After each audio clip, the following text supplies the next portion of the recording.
사실 여러분이 지금 뭐 거의 끝자락을 향해 달려가고 있는데 수준이 점점 높아요.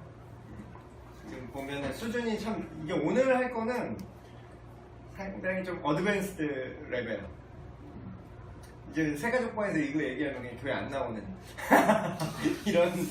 이런 레벨이죠. 새가족방에서 얘기하면 교회 안 나오는. 근데 나는 뭐 그래도 뭐 이렇게까지 얘기 안 해도 그래도 이것까지 얘기하는 편인 것 같아. 네, 그래서 이렇게 성형부가 다 떨어져 나가나? 그래서 보험 사기를 할 순 없잖아요. 그래서 이것도 유리한 거는 막 크게 써놓고 여기 밑에 조그만 글씨로 막 단 뭐 어쩌고 저쩌고 단 어쩌고 저쩌고 하겠어. 이거 빼고 저거 빼고. 근데 좀 전체를 다 얘기를 했을 때 그게 사람들이 그걸 받아들이지 못할지라도 그걸 얘기할 용기는 좀 필요한 것 같긴 해요. 심지어 예수님도 막 엄청나게 막 기적 일으키고 막 줄줄줄 사람들 쫓아다닐 때 딱 돌짓고 딱 던지니까 사람들 다 떠나잖아요. 네, 너희도 나를 떠나려느냐 하고 제자들한테 심지어 묻기까지 하죠. 그래서 물론 이제 무조건 뭐 받아들일 준비가 안 된 사람한테 무조건 정답만 막 얘기하고 막 너 숨겨야 돼 임마 자식아 막 이러면서 그런 식으로 얘기하면 안 되겠지만 그걸 좀 부드럽게라도 전체 그림을 다 얘기해 줄 수 있는 그게 참 좋지 않은가. 그래서 오늘 주제는 고통에 대한 문제예요. 고통에 대한 문제. 제가 전에도 뭐 카톡 때인가 특강인가 어디서 한번 얘기한 것 같은데 하나님께서 비슷한 주제로 제가 얘기했던 게 왜 하나님께서는 우리를 안 도와주시나 안 도와주시나 뭐 이런 거 얘기한 적 있고 왜 하나님께서 우리의 인생에서 수많은 이런 고통들이 있는데 그런 고통을 왜 제거해 주시지 않나. 오늘 특성 이거 염두에 두고 한 건가? 삶의 모든 문제에 대해 나를 힘겹게 해도 오늘 가사 참 좋은데 그래서 저는 좀 아쉬움이 있어요. 그래서 사람들이 찬양을 들을 때 찬양 부르거나 찬양 들을 때 그 순간의 그 포인트의 감성은 참 잘 맞아 떨어져 있는데 전체 그림을 못 보잖아요. 그것만 보면. 근데 전체 그림 안에서 그 내용을 알고 그 찬양의 가사를 이제 묵상하면 오늘 담임 목사님 얘기한 것처럼 이게 너무 좋다. 왜냐면 전체 그림을 다 아시니까 그게 어떻게 주님만이 나의 소망된다는 게 어떤 느낌인지를 다 아시니까 이렇게 은혜가 되고 이렇게 하는 건데 전체 그림을 모르는 사람이 그것만 이렇게 그 찬양 가사만 자기 꽂히는 부분만 계속 묵상하다 보면 담임 목사님 또 얘기하신 대로 그저 자기 연민으로 들어갈 수도 있는 거거든요. 그래서 그런 특히 이제 한국적인 상황에서 젊은 청년들이 이런 찬양의 가사를 대하는 부분에서 우려되는 부분은 그거예요. 그래서 말씀을 잘 가르치는 게 참 중요하구나 이렇게 생각을 하는데 그래서 그 찬양의 가사에 뭐 모든 문제들 나를 힘겹게 해도 포기하지 않는 오늘 살아내리라 이렇게 고백을 하는데 오늘 이제 다룰 이 고통에 대한 하나님이 왜 우리에게 고통을 허락하시는가 그리고 그런 것들의 목적이 뭔가 그런 것들이 왔을 때 우리는 어떤 태도를 보여야 되는가 그것이 우리한테 어떤 유익이 있길래 하나님께서 심지어는 그 길로 가게 하시는가 그거에 대해서 한번 얘기를 해보도록 하겠습니다. 연단이라고 표현하는데 벌써부터 말이 어려워요. 연단, 그러니까 제가 자꾸 얘기하고 싶은 얘기는 나는 좀 그게 좋은 것 같아. 우리끼리 얘기할 때도 교회 안에서 우리 어차피 너도 믿고 나도 믿지만 우리끼리 얘기할 때도 물론 성경에 그렇게 써있는 표현이니까 그렇게 사용을 하긴 하지만 다른 사람이 알아들을 수 있는 용어로 우리끼리도 좀 이렇게 좀 풀어서 얘기하는 게 필요하다고 봐요. 왜냐면 그게 몸에 배야 전혀 기독교적인 배경이 없거나 전혀 성경을 모르는 사람이랑 이제 얘기를 할 때 얘는 뭐 이상한 종교적인 사람이구나 이런 느낌을 안 주고 그들의 생각 안으로 이걸 좀 녹일 수 있거든요. 연단? 연단이란 거를 여러분 좀 안 믿는 사람한테 얘기하면 뭐라고 설명을 할까요? 무슨 단어가 좋을까? 연단 말고 연단. 철이 그 용광로에 들어갔다가 나오면 담금질. 네, 담금질 망치질하죠? 네, 좀 단단하게 나오잖아요. 그게 한 번 하면 안 된다고 들었는데. 그쵸. 엄청 반복을 하죠. 엄청 반복을 해. 이걸 뭐라고 컨버팅을 할까? 훈련이라고 좀 야간다. 단련? 트레이닝. 국가대표 키우기 위해서 훈련시키는 이 딱 두 글자로 이 뉘앙스를 표현하기엔 연단밖에 없긴 한데 어쨌든 그걸 잘 풀어서 한번 설명을 해주세요. 이 하나님께서 이렇게 우리에게 고통을 주시는 이 훈련의 목적은 뭔가? 신명기 8장을 보면 여기 구절이 정확히 안 나오네요. 그냥 신명기 8장이라고 하는데 2절 신명기 8장 2절부터 그냥 이걸 다 읽을 수 없으니까 2절 3절까지만 읽을까요? 신명기 8장 2절 3절 하나님 앞에 큰 복을 받으실 분이 읽어주세요. 내 하나님 여호와께서 이 40년 동안에 그에게 광야 길을 걷게 하신 것을 기억하라. 이는 너를 낮추시며 너를 시험하사 네의 마음이 어떠한지 그 명령을 지키는지 지키지 않는지 알려 하심이라. 너를 낮추시며 너를 줄이게 하시며 또 너도 알지 못하며 내 조상들도 알지 못하던 만나를 내게 먹이시는 것은 사람이 떡으로만 사는 것이 아니요 여호와의 입에서 나오는 모든 말씀으로 사는 줄을 내가 알게 하려 하심이니라. 아멘. 여러분 성경을 전체적으로 보면은 소름 돋는 게 예수님이 구약 성경을 그대로 인용하신 게 정말 많아요. 그러니까 예수님 시대에도 성경이 있었는데 예수님 시대 성경은 구약이잖아요. 구약 모세 오경과 그 선지서, 소선지서, 대선지서까지 나와 있던 그 시대이기 때문에 예수님조차도 성경 말씀을 그대로 인용하세요. 이 말씀도 그대로 인용하셨죠? 사람이 떡으로만 사는 것이 아니라 하나님 말씀으로 산다. 근데 이 신명기 지금 상황에서는 이제 가나안 땅 들어가기 전에 이스라엘 백성 막 고생 많이 했어. 지금 막 별 난리 다 치고 막 고생 다 하고서 최종적으로 그거에 대한 평가와 그 이유와 그리고 앞으로 니네 어떻게 똑바로 해라라는 거를 이렇게 유언처럼 이제 정리하는 그런 느낌이잖아요. 신명기 자체가. 근데 거기에서 이렇게 이 이유에 대해서 설명을 하는 거죠. 근데 이런 훈련의 첫 번째 목적은 뭐냐? 일단 너를 낮추시기 위함이다. 너를 낮추시기 위함이다. 낮춘다 라는 게 뭘까요? 왜 낮춰야 되나? 근데 여기 써있어요. 그 명령을 지키는지 지키지 않는지 알려 하심이다. 또 이렇게 얘기하면 하나님의 전지전능 차원에서 또 접근을 하면 그 몰라서 그럼 시험해요? 하나님 그거 몰랐어요? 그러면? 하기 전에 모르는 거예요 하나님? 그럼 말이 안 되네. 또 이렇게 또 까칠하게 또 파고들 수 있는데 성경을 보면 그러니까 우리가 성경을 이해할 때 성경이 하나님께서 인간이 이해할 수 있는 언어로 이걸 기록하고 인간이 이해할 수 있는 방식으로 설명을 하시죠. 그렇기 때문에 이런 표현은 하나님은 사실 시험 안 해도 알아요. 시험 안 해도 아는데 이런 걸 뭐라 그러냐면 좀 어려운 말로 전문 용어로 신인동형론적인 표현이다 라고 해요. 이게 쉽게 얘기하면 단어는 되게 어려운데 신인동형론적인 표현이다 라고 얘기했는데 이게 쉽게 말하면 이거야. 하나님인 인간이 아닌데 인간의 하나님의 생각을 이해가 안 되잖아요. 그래서 인간적으로 표현을 컨버팅한 거예요. 그러니까 인간 어떠죠? 인간은 모르잖아. 그래서 그걸 해봐야 알잖아. 그래서 인간의 표현으로 이거를 쓴 거죠. 그 명령을 지키는지 지키지 않는지 알려 하심이라. 전에도 제가 비슷한 얘기 했어요. 하나님은 안 해봐도 알아요. 근데 왜 이걸 시험한다 그랬죠? 제가 전에 한번 얘기한 것 같아요. 하나님은 안 해봐도 아는데 문제는 우리는 모르거든. 우리는 해봐야 알거든요. 심지어는 나도 내가 그거를 할 수 있을지 없을지 몰라요. 그래서 내가 그 고난을 겪게 하시는 거지. 나도 몰라요.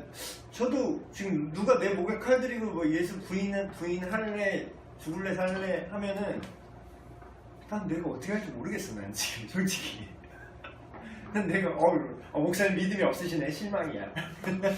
또 이럴 수 있지만 그때 상황 가봐야 알지. 물론 지금 마음 같은 베드로도 똑같아요. 베드로도 제가 주님을 위해서 죽겠나이다 이렇게 얘기했어요.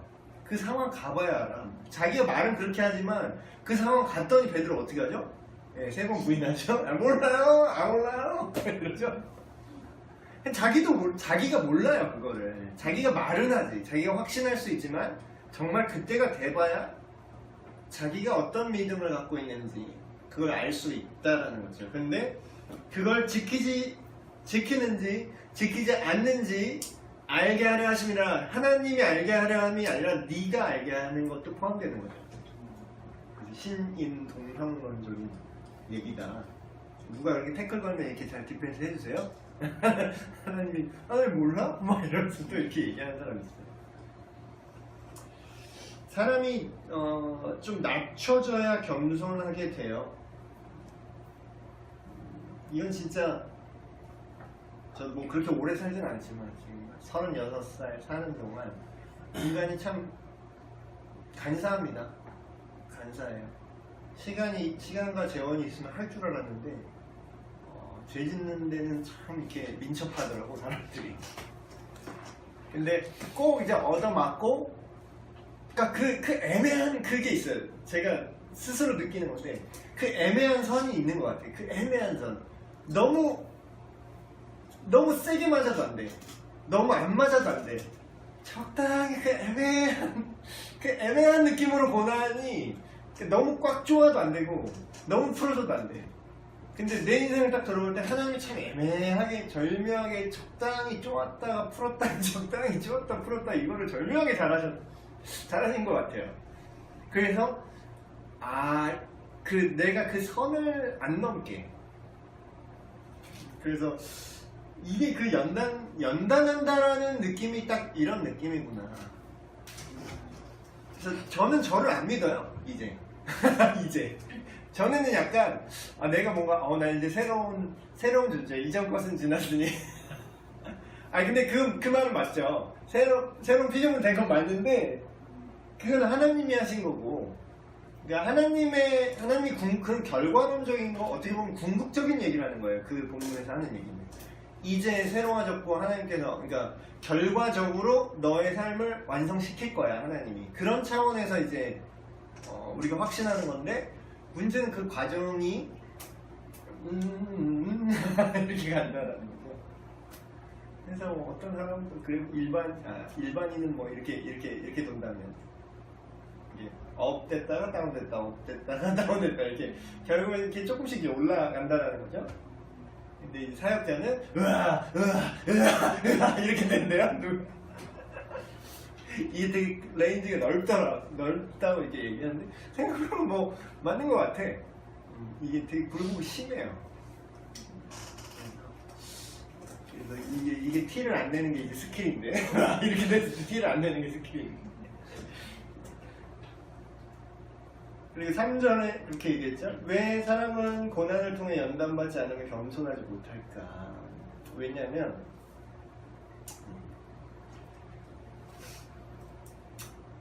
인간의 한계를 사실 한계가 분명히 존재하는데 그걸 별로 생각을 안 하고 살아 사람들이. 그냥 쏘 즐겁고 근데 고난이 딱 오잖아요. 어떤 고난이 딱 오면 원래 그런 거였는데 그제서야 그걸 인식하기 시작해. 원래 내 수준이 그 수준이었는데 내 수준이 그 수준이 아닌 것 같은 거야. 근데 이제 흙탕물 이렇게 고요하게 있을 때 저번 시간에 결혼할 때 이게 잘 알아보라고 그런 거예요. 고요하게 있을 때는 사실은 그렇게 문제가 없어요. 인격이 안 드러나는데 흙탕물을 막 이렇게 휘저 놓으면 밑에서 막 올라오죠. 흙탕물이. 그럼 뿌얘지잖아. 그래서 그거를 알게 하고 결론은 이제 너가 죄인이야 이렇게 뭐 죄 자체를 정죄한다기보다는 그러니까 너로는 안 돼. 그러니까 너 자신의 무력함을 인정하고 하나님을 의지해라. 이게 사실 이게 답이에요. 하나님을 의지하게 하기 위한 고난과 그리고 사람들이 왜 하나님을 의지하지 않죠? 네, 나로도 충분하다고 착각을 하고 살기 때문에 그걸 흔들어 놓는 거죠. 그때 나는 내 인생 노답이구나. 제가 전에 이렇게 얘기했잖아요. 그 올해 교회 이제 모태신앙 내지는 중모태신앙으로 모태교인이라고 합시다. 모태신앙은 말이 안 되는 겁니다. 모태교인, 중모태교인처럼 이렇게 살아온 사람들이 드라마틱하게 이제 예수님을 갑자기 막 만나고 그런 건 없을지라도 내가 거듭난 거를 새삼 딱 확인할 수 있는 방법이 이제 제 경우를 통해서 그걸 알게 된 거예요. 내 인생 노답이라는 걸 알고 모르고 그 차이더라고요. 내가 보니까. 그래서 예수님의 존재에 대해서 너무나 익숙하게 들어서 알고 있기 때문에 막 안 믿는 전혀 이렇게 기독교적 배경 없는 사람이 갑자기 믿는 것처럼 예수님 이런 느낌은 없지만 확실히 전과 다른 건 전에는 예수님 오셨어요 막 약간 이런 느낌을 살다가 이제는 저분 아니면 나는 끝장이야. 약간 이런 느낌? 내 인생이 노답이라는 게 더 명확해지는 거? 그게 그나마 이렇게 모태교인이 정말 예수님을 만나고 느낄 수 있는 가장 큰 변화라고 할까요? 그 내면의 변화. 근데 이건 잘 티가 안 나지, 겉으로 보기엔. 근데 저는 그 모태교인들 하도 이제 욕먹고 우리는 모태교인이라서 원래 뜨겁지 않습니다. 이렇게 많이 이렇게 얘기한다고 하지만 전 그런 대상으로 좀 하나님이 그런 사람들을 위해서 사역할 수 있도록 저 개인적으로 그런 경험을 하게 하시는 거라고 저는 지금도 생각을 해요. 그래서 물론 그런 건 없지만 대리석 돌판구이 고기 먹고 싶네. 돌판구이처럼 그게 대표지는데 오래 걸려도 한번 대표지면 그게 확실하면 엄청 오래 가잖아요. 그래서 그런 것들 나의 무력함을 인정하고 하나님을 의지하기 위해서 내 수준을 확인시키는 그런 목적. 그리고 또 두 번째 목적이 예수님이 인용하신 거죠. 사람의 생명이 떡에 달려있지 않고 하나님의 말씀으로 사는 줄을 알게 하기 위해서 고통과 연단을 준다는 거죠. 근데 이게 무슨 뜻이냐면 떡이라는 게 뭐냐면 결국 그거예요. 세상에서 살아가는 데 필요한 모든 것이죠. 돈, 집, 음식. 요새는 좀 확장됐어요. 옛날에는 의식주만 했는데 지금 의식주는 밥 굶는 사람들 본 적이 없어. 그러니까 물론 진짜 생활보니까 진짜 어려운 분들은 존재하지만 우리 주변에서 옛날만큼 거지 본 적 없잖아요. 그런데 요즘에는 또 뭐냐? 그런 문화적인 부분이 여기 들어가는 것 같아요. 좀 정서적인 부분. 그래서 나를 위해 힐링한다 그러면서 탕진잼? 그래가지고 오늘 번 거네 오늘 다 쓴다 이러면서 소소한 낭비라고 해야 되나? 나를 위한 낭비 이런 거 되게 좋아하더라고요. 근데 사실 그게 어떤 면에서는 먹고 사는 거는 문제가 없을지라도 그게 정서적인 거에 굶주린 거죠. 어떤 쉼이라든지. 그래서 그 음악 차트를 봐도 그게 좀 느낌이 와요. 옛날에는 장르가 이렇게 바뀌는데 옛날에는 되게 센 음악 좀 다이내믹이 크고 물론 지금도 그런 음악이 있지만 되게 센 음악이 보편적으로 인기가 있었는데 요즘 이렇게 보면은 되게 감성 힐링, 되게 세지 않고 어쿠스틱하고 그리고 좀 부드럽고 서정적인 음악이 되게 인기가 많아요. 근데 그 말은 사람들이 그만큼 지쳤다라는 거지. 그런 음악이 땡긴다라는 거지. 그래서 이런 부분들. 근데 이런 것들로 사는 게 아니라 하나님의 말씀으로 사는 줄. 근데 이게 진짜 정말 잘 동의가 안 되는 것 같아, 사람들이. 그래서 좁은 길이라고 하는데 이 맛을 본 사람과 맛을 보지 않은 사람의 차이가 엄청나요. 하나님의 말씀으로 사람이 산다라는 게 어떤 느낌인지 감이 안 오겠죠. 감이 안 오는데 그런데 그걸 감이 안 오기 때문에 그 감이 오게 하는 방법이 뭐냐? 충격요법이죠. 네가 인식하는 거는 하나님의 말씀이 아니라 먹고 사는 문제, 떡으로 표방되는 이 모든 것들인데, 정서적인 걸 포함해서. 근데 이게 박살 나봐야 정신을 차린다는 거죠. 그러니까 때려서 돌아오게 한다는 게 아니라, 그게 박살이 나면 사람이 어떤 걸 아냐면, 아, 이게 영원하지 않은 거구나.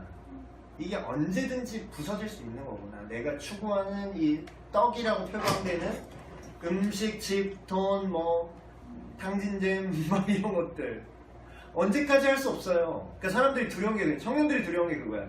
점점 나이를 먹는데 탕진잼을 영원히 할 수는 없어. 지금은 막 힐링 어쩌고 하면서 막 해외여행 돈 다 때려박아갖고 막 1년, 2년 번 거, 너무 본인 얘기하는 거 같아. 2, 3년 막 이래서 번 거 다 때려박아서 막 유럽 여행 다녀오고 막, 비치에서 막 수영복 입고 막 이렇게 막 사진 찍고 하지만 30 넘어가고 30 중반 돼봐야 뭐 할 수 있나.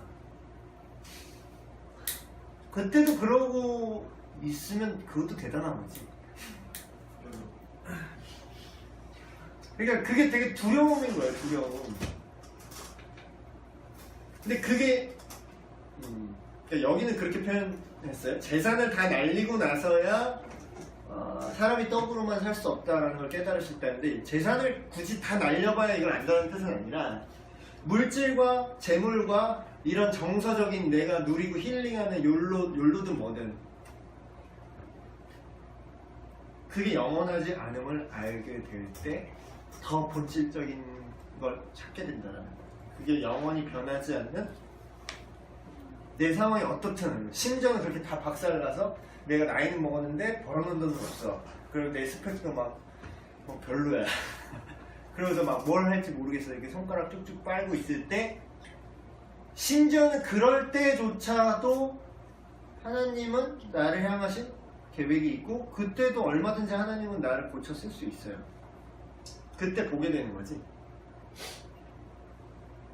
연단의 세 번째 목적은 뭐냐? 결론은 8장 16절. 8장 16절 제가 읽어드릴게요. 내 조상들도 알지 못하는 만나를 광야에서 내게 먹이셨나니 이는 다 너를 낮추시며 너를 시험하사 마침내 너에게 복을 주려 하심이었느니라. 결론은 이거예요. 너에게 복을 주려 그래. 이게 되게 아이러니하죠. 너한테 복을 주려고 너에게 고난을 줄 거야. 이게 우리 시마미 수준은 이걸 절대 이해를 못하지. 너에게 복을 주기 위해서 너에게 고난을 주는 거야. 시마미의 고난은 그거예요. 쪼꼬가 먹고 싶은데 못 먹게 해. 이빨을 닦으라 그래. 너무 싫어해.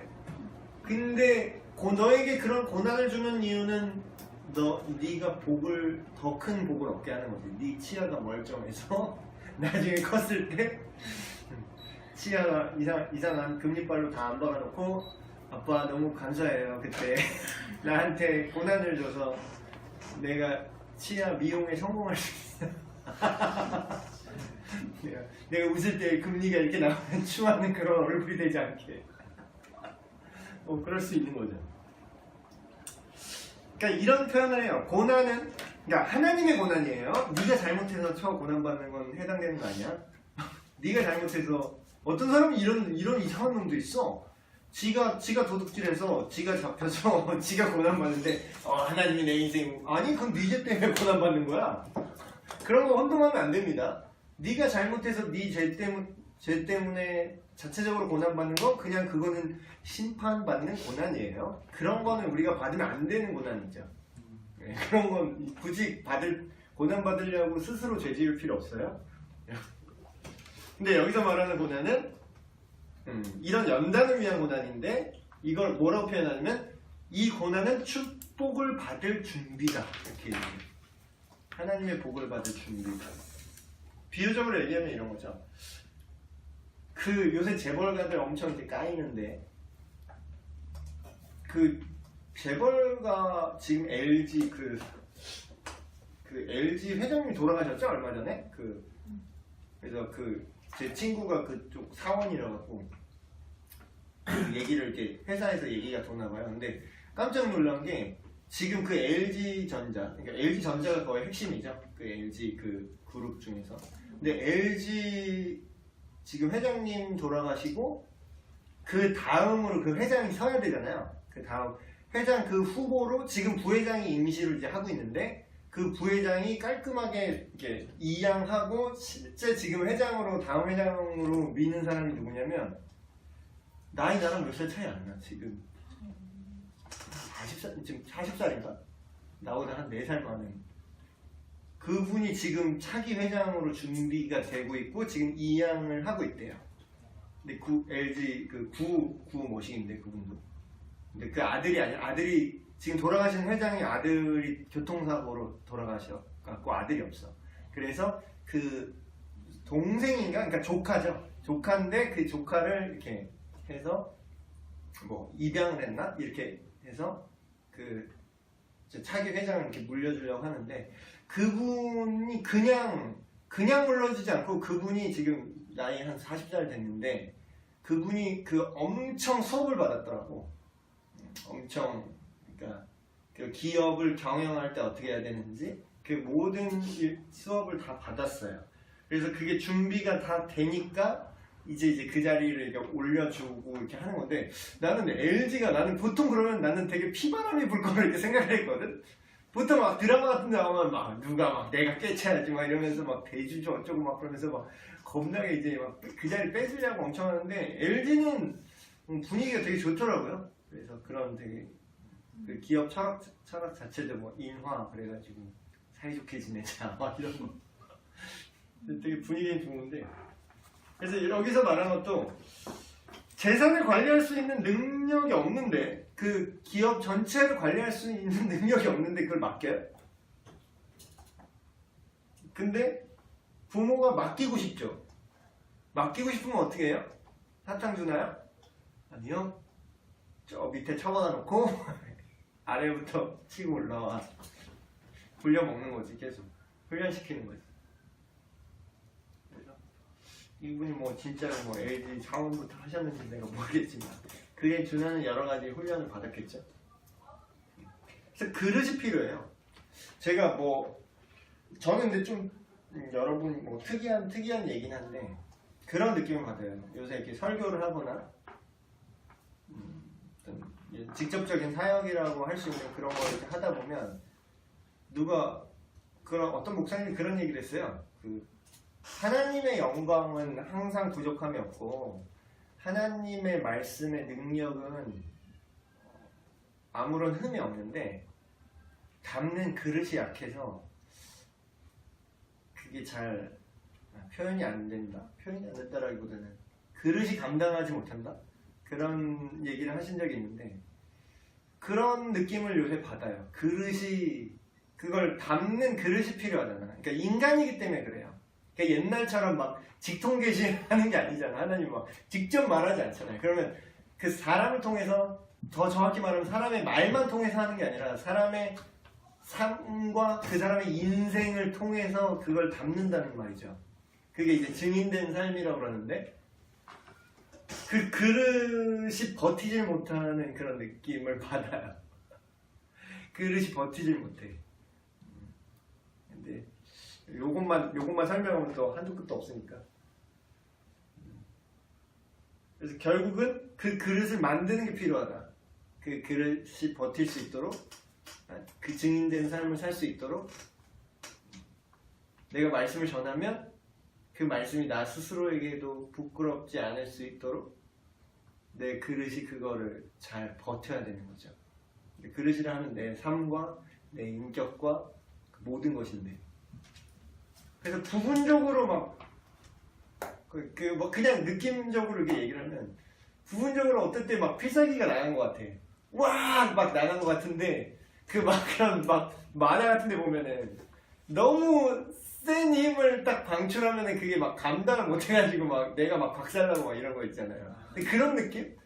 그런 느낌을 받아요. 그래서 그거를 계속 할 수가 없어. 그래서 그게 버티는 수준까지밖에 할 수가 없어. 그래서 그러기 위해서 우리의 삶의 인생의 고난과 연단이 있다. 하나님이 주시는 축복, 또 이거 너무 얘기 안 하면 또 안 되니까 이것도 사실이에요. 그러니까 물론 이제 복 받으려고 이렇게 하려고 하면은 이걸 하지 못하겠지만 실제로 물질적인 축복이 있어요. 근데 거꾸로 뒤집어서 생각을 해보세요. 내가 너무 우리 아내가 저한테 그런 얘기를 했어요.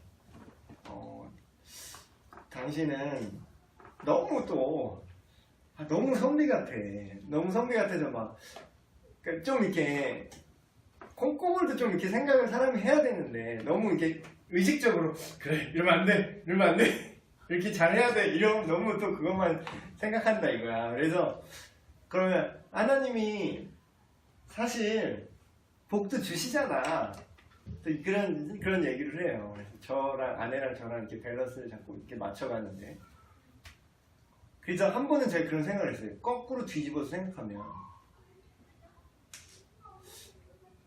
자녀를 사랑하는 아버지가 돈이 많아.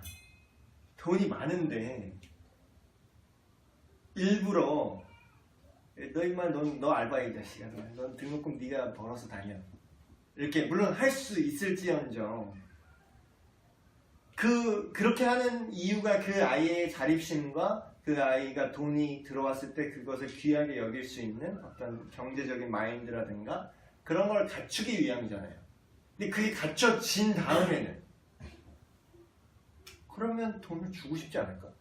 거꾸로 뒤집어서 생각하면 얘가 돈을 잘 쓸 수 있고 선하게 잘 활용할 수 있고 내지는 이걸 재생산할 수 있는 어떤 마인드와 능력과 이 모든 게 갖춰졌어. 그러면 주고 싶지 않을까? 근데 하나님만큼 돈이 많은 사람이 아니지. 하나님의 모든 것이 다 하나님 것인데 자기의 자녀가 이런 연단을 통해서 실제로 이거를 기복주의는 이것만 얘기하는 게 기복주의고요. 성경은 이것도 얘기를 해요. 근데 이게 우리의 목표가 돼서는 안 되는 거지 이게 없는 게 아니라는 거예요. 하도 이걸 목표로 하니까 내가 자꾸 알러지 반응이 생겨갖고 일부러 얘기를 안 하려고 계속 그렇게 했었는데 사실 우리 아내가 너무 얘기 안 하는 거 아니야?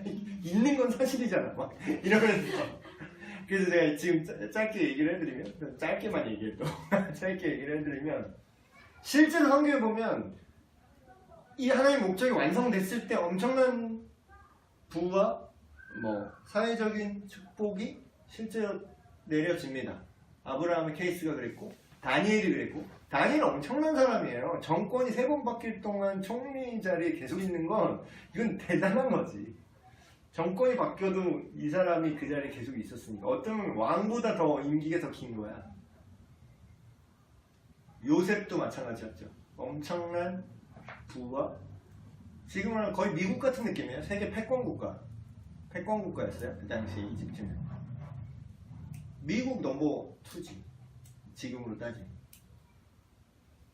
그런 것들이 실제로 주어지고 근데 저는 그 사람들이 요셉이나 다니엘을 보면서 그들의 누렸던 명예와 부만 생각하는데 그거를 담기 위해서 아까 제가 말한 그거를 감당하기 위한 그릇을 만들기 위한 그들의 고난은 말로 할 수 없는 거예요. 그래서 막 국회의원들이 막 다니엘과 같은 요셉과 같은 정치인들이 정치인이에요. 오늘날 따지면. 근데 다니엘과 요셉이 그 그릇을 만들기 위해서 받았던 고난을 받으려고 생각하면 안 하고 싶을걸요? 그건 엄청난 그릇이지. 그걸 감당을 해야 되니까. 그 자리에 있어도 타락하지 않고 그 자리에 있어도 하나님의 말씀에 귀를 기울일 줄 아는 그 안목과 그 영성이 계속 관리될 정도의 그 그릇. 엄청난 그릇이죠. 그래서 연단이 없으면 어떤 위험이 따르는가? 12에서 14절에 이렇게 나옵니다. 내가 먹어서 배부르고 아름다운 집을 짓고 거주하게 되며 또 너의 소와 양이 번성하여 내 은금이 증식되며 내 소유가 다 풍부하게 될 때에 너의 마음이 교만하여 너의 하나님 여호와를 잊어버릴까 염려하노라. 예나 지금이나 인간 똑같지 않아요? 진짜 잊어버려요. 진짜로. 예수 믿는 사람도 잊어버려요. 그러니까 아까 제가 그 얘기했잖아요. 그 선을 절묘하게 유지하셨다. 사실 우리 그 아내랑 나랑 다 똑같아요. 어떻게 우리 아내도요 그쪽 집안에서 우리 장인어른만 망했고 우리 집안도요 우리 아버지만 망했어. 나머지는 친척들 보면 다 우리 외가 쪽도 그렇고 우리 어머니 쪽도 그렇고 그 당시에 막 장이동 저기 사셨는데 그 당시에 옛날에 한창 막 그 김치값 되게 올라가지고 막 금치라고 부르던 적이 있었거든요. 김치 막 먹던 것도 안 버리고 막 이렇게 되게 비싸가지고 배추 파동 뭐 어쩌고. 근데 그 당시에 제 어린 기억에 그냥 김치를 이렇게 몇 점 먹고 그냥 버리시더라고 그 집이. 그러니까 막 정원 있고 이런 집이었는데 신기하게 다 나 빼고 다 부자야. 우리 집만 빼고 다 부자야. 우리 친척들 다. 우리 집도 그렇고 우리 아내 집도 그렇고. 어떻게 딱 콕 집어서 우리 두 집안만 콕 집어서 망했어. 그래서 그 당시에 진짜 저희 아버지가 그냥 받은 돈만 가지고만 있었어도 그냥 통장에 넣어놓고만 있었어도 지금 우리 집이 편하게 살았을 텐데. 아 그래요. 그러면 저 여기 없었을 수도 있어요. 막 어디 가서 막 어디 뭐 이렇게 사회적으로 위치 있고 또 뭐 어디 가서 막 그 와인이나 쳐 마시고 이렇게 이러고 있었을 수도 있겠지. 근데 이제 뭐 역사에 만약은 없지만 만약에 그랬으면 그쵸. 확실히 목회는 안 됐을 것 같아. 확실히 인간이 간사하다니까요. 근데 사실 그때 그런 고난들이 있고 지금 여전히 고난 중에 있지만 참 이게 참 잘 된 것 같아요. 이게 참 잘 된 것 같아. 뭐랄까 이 말로 설명할 수 없는 물질로 채울 수 없는 엄청난 것이 때론 가끔 제가 요새 그런 생각을 해요. 진짜 새삼스럽게 갑자기 이렇게 잘 살다가 이거 대박인데? 이런 생각을 해요.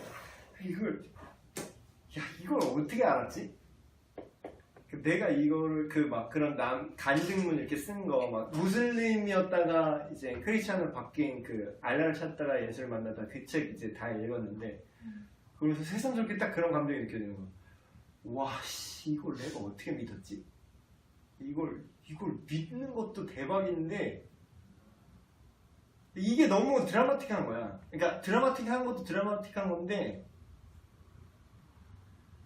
내가 이걸 모를 수도 있었겠다라는 생각을 하면 되게 막 죽다가 살아나는 느낌? 막 이런 느낌 있잖아요.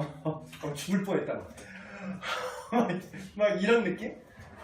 그러면서 내 인생을 이렇게 굴곡지게 하신 게 오히려 더 감사하구나. 그래서 여기 뭐 여러 가지 만약에 내가 자신만만하고 원하는 것을 손에 다 넣었다면 절대 여기에 있지 않겠죠. 그래서 우리의 신앙 인격은 고난을 통해 하나님 손에서 빚어진 인격이다. 케이스, 시간이 너무 없네. 구체적인 케이스를 보면 욥 얘기. 아까 그 질문하셨죠? 욥. 욥이 어떤 사람인지 간단하게 프로필을 보면 욥기 1장을 보면 그 내용이 나와요. 근데 이걸 알고 가야 돼. 욥은 가장 훌륭한 자라고 성경이 설명하고 있어요. 가장 훌륭하고 왜 훌륭하냐? 하나님을 경외하며 악에서 떠난 자래. 그래서 어떤 분은 또 이제 이거를 교리적으로 또 접근을 해서 그래도 선한 자가 없는데 그럼에도 뭔가 죄악이 있기 때문에 뭐 이거를 다루신 거다. 이렇게 이제 이 욥기의 고난을 어떻게든 짜맞춰서 해석하려고 했는데 그거는 욥기가 말하고자 하는 게 아니에요.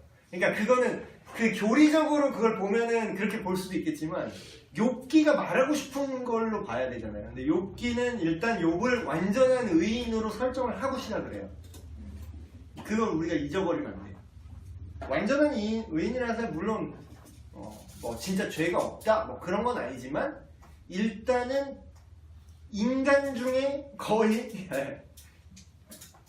이 욥과 같은 자가 없더라 이렇게 성경에 나와요. 그래서 그 수준까지 상정을 하고 시작을 하는 거지. 신앙 인격 돋보이는 점 그래서 그걸 자꾸 언급하죠 성경에. 온전하고 정직하여 하나님을 경외하며 악에서 떠난 자라. 이렇게 성경이 욥에 대해서 그렇게 평가하고요. 욥의 가정생활은 심지어 어떤 거냐면 내 아들 딸이 혹시나 하나님한테 뭔가 죄를 진 게 있을까봐 미리 그 속죄제를 또 드려. 엄청난 신앙 인격이에요. 자녀들을 믿음으로 양육했으며 자녀들과 함께 예배를 계속 드렸고 재산 또한 동방에서 제일 큰 부자였다 이렇게 기록해요. 근데 고난이 빡 떨어지죠. 하루는 하고 이렇게 나와요. 근데 이게 어떤 표현이냐면 그냥 어느 날 느닷없이 갑자기 고난이 닥치는 거죠. 근데 이 욥이 고난을 받고 욥의 반응이 대박인 게 뭐냐면 욥기 1장 20절에서 22절에 이렇게 이런 내용이 나와요. 내가 모태에서 알몸으로 나왔은즉 또한 알몸이 그리로 돌아가올지라 주신 이도 여호와시요 거두신 이도 여호와시오니 여호와의 이름이 찬송을 받으실지니라. 이게 왜 대박이냐면 저번주 제가 지난주 설교 말씀 그거였죠. 맡겨놨어요 하나님한테. 딱 그걸 알고 있는 사람이야. 내게 하나도 없다는 거. 이렇게 부자인데 이게 얼마나 그릇이 얼마나 엄청난 사람인 게 느껴져요. 잘 생각해보세요. 우리가 그냥 그래 부자, 고난당했다가 그런 사람 이게 흔하게 넘어가서 그렇지. 잘 한번 생각해보세요. 잘 한번 생각해보면 이 그릇이 엄청난 그릇이야. 이렇게 부자인데도 이걸 알고 있어요. 모든 게 하나님 거고 내게 하나도 없다라는 거예요. 그래서 이런 말도 안 되는 고난이 닥쳤을 때 이 고백이 튀어나오는 거예요. 그러니까 흔들면 자기께 나온다고 그랬죠. 흔들었는데 지금 이게 나오는 거야. 엄청 흔들었는데 원래 하나님 거니까 가져가도 내가 할 말이 없다. 하나님이 나한테 모든 걸 가져가셔도 심지어는 그분은 영광을 받으시기에 합당한 분이야. 이 그릇 클라스 보소. 거의 뭐 무슨 아담한티움 그릇이 비브라늄 그릇인데 거의.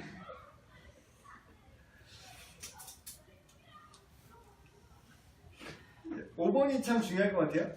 우리의 얘기를 좀 시간이 없지만 우리 얘기를 잠깐 이렇게 한번 생각해보죠. 여러분 혹시 여러분 인생에 당한 일들 중에서 이건 도대체 이거는 내가 감당이 안 돼서 하나님 도대체 왜 그랬어요? 나한테 왜 그랬어요? 그 달콤한 인생 영화 보신 분 알겠지? 찾아가서 나한테 왜 그랬어요? 내가 이렇게 개같이 이러는 나한테 왜 그랬어요? 막 이러잖아. 총 이렇게 말했어. 그러니까 하도 패러디 많이 되는 그 대답 뭐였죠? 너는 내게 목욕값을 줬어. 그래서 엄청나게 패러디 많이 하죠. 목욕감을 줬어. 하나님한테 그렇게 총겨놓으면서 그렇게 얘기하지 않아요? 보통 인생들이 막 다 때려부수고 찾아간 다음에 나한테 왜 그랬어요? 나한테 왜 그런 거예요? 이 정도로 얘기할 만한 케이스는 엄청 많아요. 이 정도로 이 세상에 고통이 가득한 세상이에요. 진짜 여기서 말 못할 정도로 되게 빡센 일들도 많지. 좀 순화해서 얘기하면 그러니까 지금 제가 이렇게 쉽게 얘기하지만 사실 이게 쉬운 얘기는 아니에요. 쉬운 얘기는 아니고 다른 케이스를 유명하신 분인데 목사님 아들인데 그 아버지 목사님이 그 개척교회 목사님이었어. 근데 개척교회가 이제 어렵잖아요. 그러니까 잘 안 되시니까 하나님 좀 나에게 새 힘을 주시고 내가 어떻게 할지 잘 나를 좀 힘을 주세요 하고서 금식 기도를 들어가셨는데 40일 금식 기도를 들어가셨는데 17일 만에 돌아가셨어요. 내 아버지가. 그러면 그 아들과 그 사모님은 도대체 무슨 생각이 들까요? 총 들고 찾아나는 거지. 왜 그랬어요? 아니 죄 지었어요 우리 아버지가? 우리 아버지가 뭐 자기 돈 달라고 그랬어요? 막 울면서 뭐 얘기할 수 있는 거지.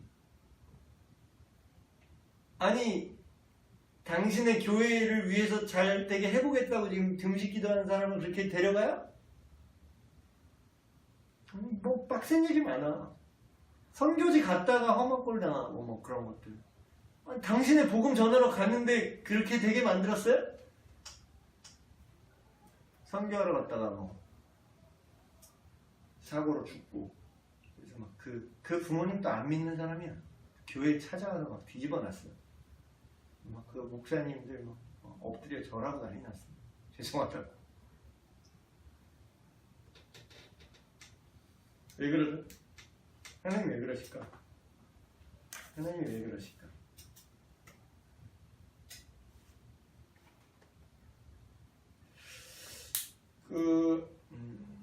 아까 질문했던 거 얘기하니까 그게 욥기 23장 10절이에요. 나의 가는 길을 오직 그가 아시나니 그가 나를 단련하신 후에는 내가 정금같이 나오리다. 이게 이제 그 아까 질문하셨던 가장 많이 오해하는 구절이죠. 근데 그 맥락을 앞뒤 자르고 그 한 구절만 보면은 오해할 수 있는데 이 맥락이 어떤 맥락이냐면 욥의 친구들이 찾아와서 너 이놈 새끼야 네가 그래도 뭔가 죄가 있으니까 하나님한테 뭘 잘못했으니까 지금 네가 이런 고난을 받는 거 아니야 하면서 계속 이제 그런 쪽으로 이제 몰아가고 얘기를 할 때 그거에 대해서 항변하는 이 상황에서 이 발언을 욥이 한 거예요. 근데 보세요. 성경을 잘 보시면 욥이 고난을 통해서 연단된 사람입니까? 아니면 고난 전에 이미 연단되어 있던 사람입니까? 이미 연단되어 있어요. 봐봐. 주신이도 여호와시오. 그러니까 욥의 상태는요. 이 욥기 전체에 나오는 고난을 받는 전이나 후나 차이가 없어요. 이미 그릇은 처음부터 완성되어 있었어. 그럼 하나님이 왜 이러는 걸까? 근데 어쨌든 이 욥기 23장 10절의 이 내용은 무슨 뜻이냐? 원래 의미는 무슨 뜻이냐? 이런 거예요. 내가 어떤 길을 가는지 하나님이 아신다. 오직 그가 아신다. 니네들 말고 니네들이 그런 이상한 생각으로 니네들이 나를 평가하고 니네들이 여러 가지 그런 잘못된 정죄를 지금 나한테 하지만 니들이 아무리 그렇게 얘기를 해도 오직 그분 하나님이 아신다. 뭘 아시냐? 나를 아신다. 내가 어떻게 살아왔는지 아시고 그분께서 만약에 하나님께서 나를 단련한다는 게 이제 번역이 애매하게 돼서 이제 우리가 헷갈리는 건데 아까 말한 대로 그분이 나를 검증을 해보면 두들겨서 쳐서 이제 연단을 하는 거잖아요. 뭐 대장장이니까 단련을 이렇게 하다 보면 쳐서 불에 넣어서 때려 보는데 됐네? 아실 거라는 거야. 그분이 나를 용광로에 넣어보시면 이미 나한테 불순물이 없고 그분이 나를 때려서 단련을 해보시면 그 후에 그렇게 하신 다음에 내가 그렇게 될 거라는 뜻이 아니라 그렇게 테스트를 해보시면 그 후에는 내가 정금같이 되어 있다는 걸 그분이 아실 거다. 이 얘기하는 거야. 그러니까 이게 한국말로 번역을 하면서 좀 잘못 번역된 거지. 그러니까 이걸 오해하지 않으려고 똑바로 번역을 했으면 이렇게 써야 돼. 그가 나를 검증해 보신 다음에는 내가 정금 같다라는 걸 알게 될 것입니다. 뭐 이렇게 번역을 했었어야 되는 거지. 근데 이제 단련하신 후에 내가 정금같이 나오리라 이러니까 아 단련을 한 다음에 정금이 되는구나 이렇게 오해를 하는 거죠. 고난에 대한 욥의 태도. 자, 욥의 태도를 마무리하면 이거예요. 끝까지 이유가 안 나옵니다. 욥기를 보면. 그러니까 이유가 중요한 게 아니야. 심지어는 이유도 중요한 게 아니라는 거야. 그러니까 이게 애매한 사람이 딱 보면 되게 미쳐버리겠는 거예요. 이해가 안 되는 거야. 근데 지금 욥이 고백했던 20에서 22절 요게 안 돼 있는 사람은 절대 이 욥기가 이해가 될 수가 없어요. 아니 그래서 그냥 하나님이 그럼 찔러본 거야 그냥?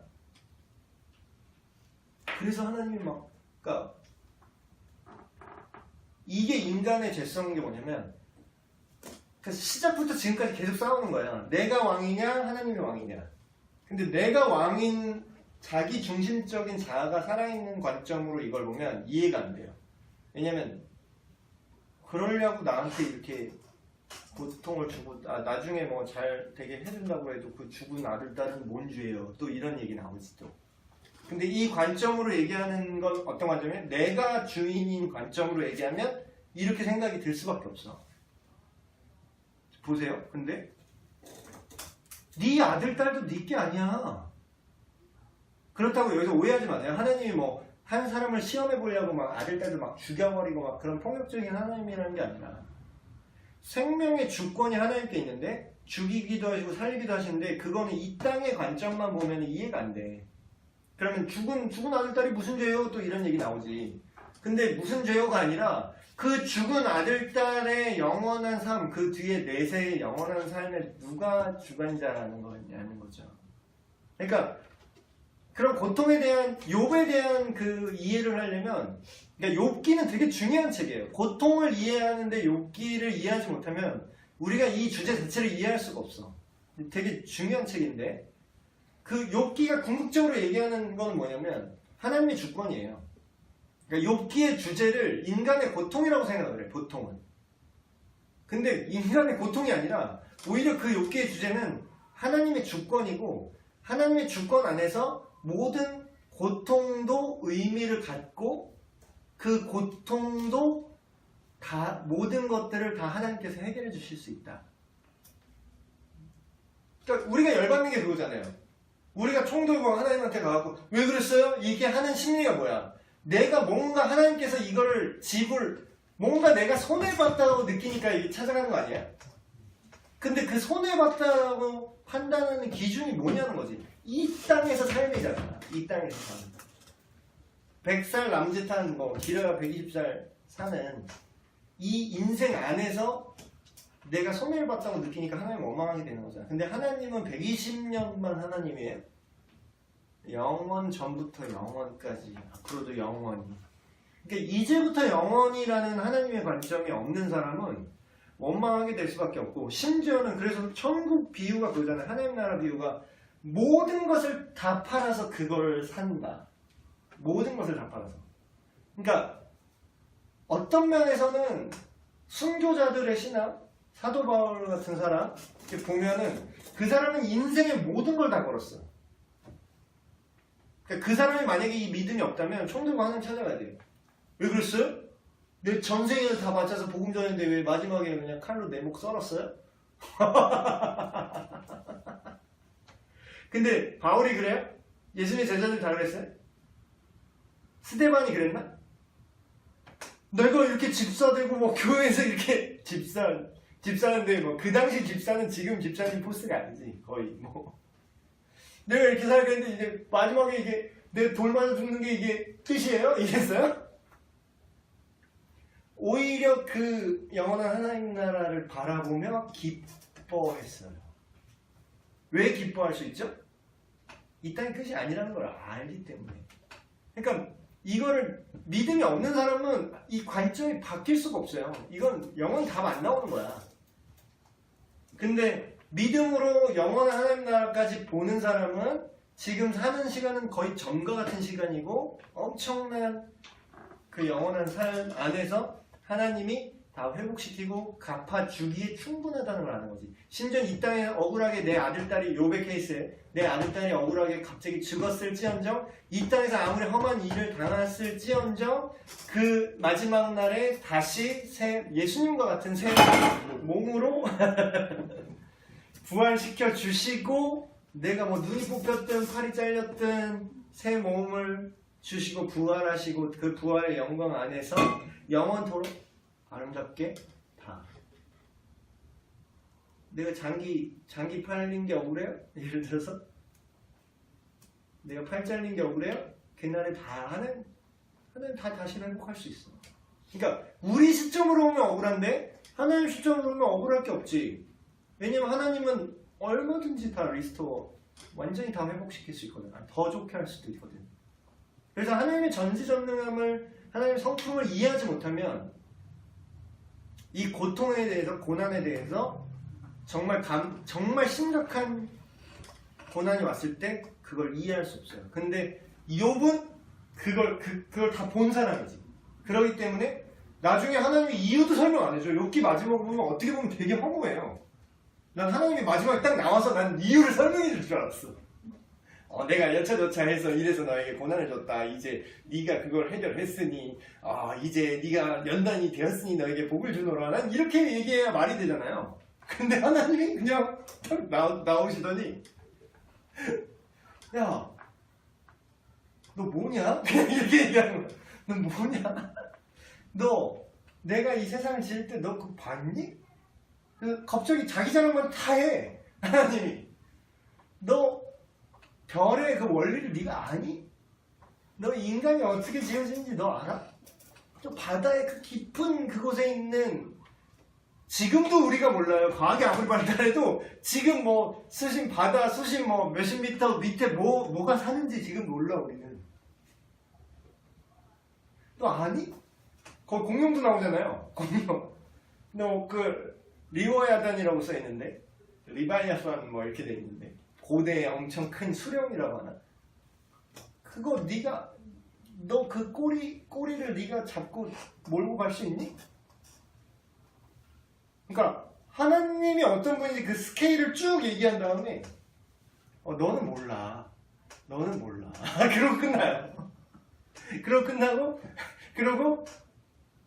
그러고 나면 욥의 반응이 더 대단해. 난 그러면 뭐예요? 나 같으면 이럴 것 같아. 뭐예요? 그러면 왜 자기 자랑하고 끝나는 거야? 이럴 줄 알았는데 하나님이 그렇게 본인의 그 광대하심을 얘기하고 본인의 주권 뭘 하든 내가 주인이고 내가 다 알아서 잘 할 수 있어 이렇게 쭉 얘기를 하신 다음에 욥이 그 다음에 벙쪄갖고 이렇게 얘기합니다. 내가 전에는 귀로 들어서 주님을 알았는데 이제는 내가 눈으로 주님을 배웠습니다. 그러므로 주님 이 고백 다시 한번 나와 22절 오직 주님만 영광 받으십니다. 이 경배하고 끝나요.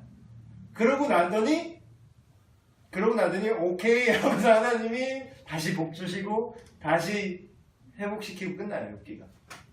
그래서 이 관점이 없는 사람은 절대 이해가 안 되는 오묘한 책이야. 욥기는. 고난에 너무 시간이 많이 갔는데 예레미야 보면 또 이게 짜증나. 예레미야서 여러분 봤어요? 잘 안 보시는 성경 중에 하나죠. 예레미야가 어떤 선지자인데 예레미야가 되게 불쌍한 사람이야. 나는 근데 약간 하나님이 나도 약간 예레미야 꼴나게 하시는 건가 라는 되게 심각한 두려움이 내 안에 있어요. 그러니까 난 사역을 하면 뭐 어떤 분은 좀 이렇게 잘 풀리고 좀 이렇게 나름 이렇게 막 부흥하는 것도 보고 막 있는데 이상하게 내가 능력이 없는 건지 이상하게 좀 이렇게 망해가는 걸 이렇게 그만 망해라 덜 망해라 하고 약간 이렇게 붙잡고 있는 무너지려는 걸 약간 이렇게 버티는 사역을 많이 하는 것 같아요 저는. 근데 예레미야가 그렇더라고. 예레미야는 나라가 망했어. 나라가 망해서 막 팔려나가고 막 난리도 아니야. 근데 완전히 절망할 수밖에 없는 순간이죠.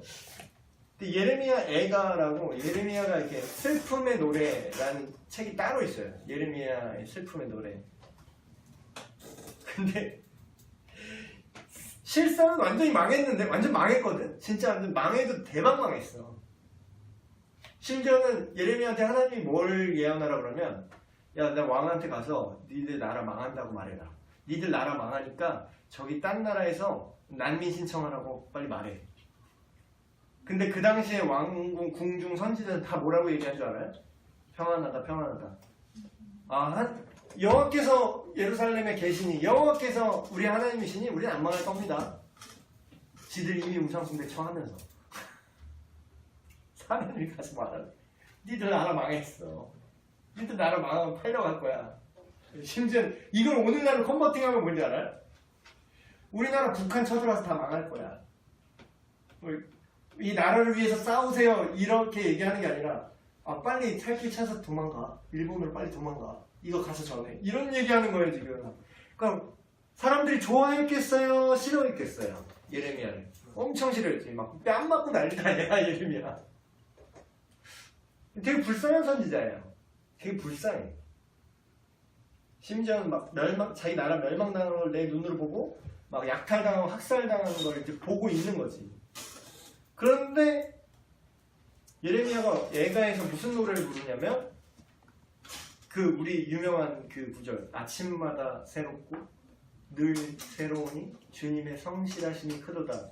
그래서 우리가 그 찬양 그냥 막 부르잖아요 그거. 근데 그게 원래 쓰여진 맥락은 그렇게 히히호호 아침마다 아침에 일어나고 오늘따라 갑자기 막 큐티 가고 싶고 갑자기 너무 은혜가 넘쳐서 이렇게 커피 한 잔 딱 마시면서 아름답게 주님 오늘 아침 새롭습니다.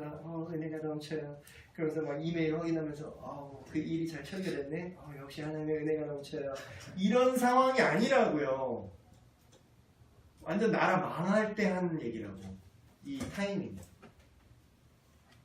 근데 어떻게 예레미야가 갑자기 미쳤나요? 예레미야가 어떻게 이럴 수 있죠? 욥이랑 똑같아.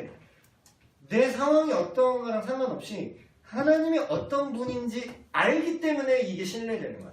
지금은 내 인생은 여기서 끝나고 내 인생은 내 나라는 여기서 망하지만 영원한 하나님 나라의 백성이고 나는 영원한 하나님 나라가 다시 오실 때 이 모든 걸 회복하실 것이라는 거. 그리고 그분이 우리를 지금은 심판하셔서 우리가 우상 숭배해서 우리 죄 때문에 우리가 팔려나가고 멸망하지만 그분의 인자하심과 신실하심 우리를 영원히 버리지 않으실 것이다. 언젠가 다시 메시아가 오셔서 이 왕국을 다시 회복시키실 거고 진정한 하나님의 백성으로 우리를 다시 부르실 것이다 라는 걸 알기 때문에 요걸 얘기하시는 거죠. 시간이 많이 가서 요약할게요. 결국 결론적으로 뭐냐? 고난의 유익은 뭐냐? 첫 번째, 고난의 유익은 아까 우리가 읽었던 시편 119 나오죠. 하나님의 뜻대로 살게 돼요. 이게 고난의 유익이야. 고난이 없으면 우리가 하나님 뜻대로 살 수가 없어요. 제자 훈련 우리가 지금 하고 있지만 제자는 하늘에서 뚝 떨어지지 않아요. 제자는 100% 만들어지는 거고요. 훈련해서 만드는 겁니다. 심지어 예수님도 그렇게 했어요. 예수님도 그렇게 했는데 우리는 무슨 감으로 어쩜 이렇게 제자 훈련 안 받고 말씀 앞에서 계속 깨지지 않고 훈련되지 않고 어떻게 그 신앙생활을 그렇게 잘할 거라고 그렇게 확신하는지 모르겠어. 대충 그냥 교회 나와서 11시 예배 딱 드리고 그냥 대충 그냥 집에 가고 무슨 감으로 그렇게 살지? 그들의 믿음이 더 대단한 것 같아. 그렇게 해서 내가 예수님을 따를 수 있다라고 생각을 하는 건가 지금? 설마? 근데 고난이 와야? 그런 사람들은 좀 고난이 와야? 하나님 뜻대로 살게 되는 거죠. 두 번째, 오늘 우리가 읽었던 거, 이거 제가 지난 수요일날 설교했던 본문인데 하나님의 선하신 섭리를 이해하게 돼요. 고난을 통해서. 그래서 모든 것이 합력하여 선을 이루는 그 하나님이, 이게 진짜 절묘한 게, 내 인생이 끝나지 않아서 모르지만 내가 지금 살아있는 동안 본 것만 해도 이게 있어. 그 당구 치는 사람들은 그거 알아요? 그 길이 보인다 그러죠? 이게 100 치는 사람이 보는 길이랑 150 치는 사람이 보는 길이랑 300 치는 사람이 보는 길이 달라요. 근데 이게 길이 안 보이는데 이게 여기서 어떻게 이게 쿠션을 돌아서 어떻게 이게 맞네? 그때 가봐야 아는 거지. 근데 이게 반대 같아. 어떨 때는 이렇게 치면 안 될 것 같아. 이쪽으로 가면 안 될 것 같은데 그 길을 가게 하신단 말이야 하나님이. 근데 결과적으로 그 모든 것들이, 이거는 근데 돌아봐야 알아요. 그때는 몰라. 지금 아까 얘기했잖아. 그때 내가 만약에 잘 풀렸어 봐. 내가 그때 서울대 연대 무대 중에 하나 딱 붙었어 봐. 그러면 내가 지금 이러고 있겠냐고. 근데 이게 더 은혜고, 내가 하나님의 영혼을 구원한다는 게 어떤 건지, 하나님 말씀이 어떤 건지 내가 지금 맛보는 걸 맛볼 수 없었겠죠. 세 번째, 고난의 유익은 우리가 고난 받은 자가 상처 입은 치유자가 될 수 있어요. 내가 받은 고난과 그 상처가 하나님 안에서 해결되면 나와 똑같은 고난과 상처를 갖고 있는 사람들을 다시금 회복시킬 수 있는 하나님의 도구로 사용될 수 있어요. 이게 엄청난 거죠. 하지만 네 번째, 아까도 얘기했듯이 고난의 목적이 완료가 되면, 완성이 되면 고난 이상의 하나님의 복을 받을 수 있어요. 이 아이러니한 게 복 받기 위해서 덤비면 이 복을 절대 못 받는데 아이러니하게도 이 담담하게 이 고난을 통해서 하나님을 알게 되면 욥과 같이 그 모든 복을 얻게 되는 거죠. 그래서 시간이 많이 갔는데 여러분 인생에 분명히 고난이 있어요. 우리 아들도 고난이 있어. 지금 벌써 우리 시마미도 고난이 있어요. 지금 볼 때 우리가 볼 땐 고난이 아니지만 걔 수준에서는 막 울고불고 할 정도의 고난이야. 엄청 울고불고해. 막 아빠니 뭐 이런 난리도 아니야. 근데 그 고난의 목적을, 그 이유를 우리가 알고 그러면 그걸 알면은 사실 해결은 안 돼도 근거 없는 어떤 뭐랄까 믿음이랄까 근거 없는 그래 언젠가는 내가 이렇게 죽으라는 법은 없지. 근데 신기한 거는 죽을 것 같은데 죽이진 않으시더라고. 진짜 신기해. 죽을 것 같아요. 근데 죽이진 않으셔. 왜냐하면 여러분 이걸 알면 좀 마음에 평안이 오는 게 그 선이 있어요. 선. 그러니까 하나님도 리미트가 딱 걸려 있어요. 고난을 욥기도 봐도 야 때려라. 근데 어느 선은 넘지 마라. 계속 그 리미트는 딱 걸어놔요. 죽이지는 마라. 근데 우리 인생도 그래요. 죽을 것 같은데 뒤집어 말하면 절대 죽지 않는다는 거야. 뒤집어서 말하면 절대 죽지는 않을 거니까 걱정하지 마시라는 거야. 하나님 죽이진 않아요. 목숨을 어떻게든 붙여놔. 근데 그걸 통해서 그 하나님의 목적이 뭔지를 생각하면 그 기간이 짧아질 수 있는 거죠. 좋은 팁이에요. 좋은 팁. 이걸 정신 못 차리면 계속 얻어맞을 거, 막 1년 맞을 거, 정신 차리면 한 달이면 끝나요.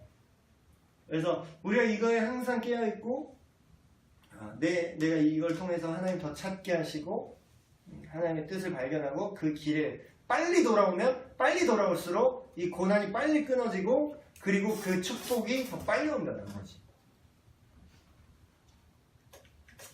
그래서 여러분 고난을 받을 여러분 심심한 위로의 말씀을 전해드립니다. 또 소망은 여러분 절대 죽지 않는다라는 거. 그리고 그 하나님만 붙들고 있으면 모든 것이 합력하여 선을 이루게 하신다는 거. 기도하고 마치겠습니다. 하나님 오늘 고난을 통해 우리를 연단을 하셔서 그 연단을 통한 유익이 무엇인가 우리 함께 말씀을 통해서 돌아보았습니다. 욥과 예레미야의 인생을 통하여서 보여주신 그 고난의 이유를 우리가 알게 하시고 오늘을 살아가는 우리의 삶 속에서 여전히 존재하는 두려움과 여러 가지 고통들 여전히 있지만 그럼에도 불구하고 주님을 바라보게 하시고 그 이유를 깨달아 알게 하셔서 더 하나님의 사람으로 변화를 받아 새롭게 하여 주시옵소서. 우리의 길을 주님이 아십니다. 우리가 때로는 주님을 떠나고 주님의 방향과 맞지 않는 길을 갈 때 고난을 통하여서 그 삶의 의미와 방향을 다시 한번 재설정하게 하시고 주님과 함께 동행하며 이제로부터 영원까지 주님 나라에 함께하는 그날까지 계속해서 이 길을 걸어가게 하여 주시옵소서.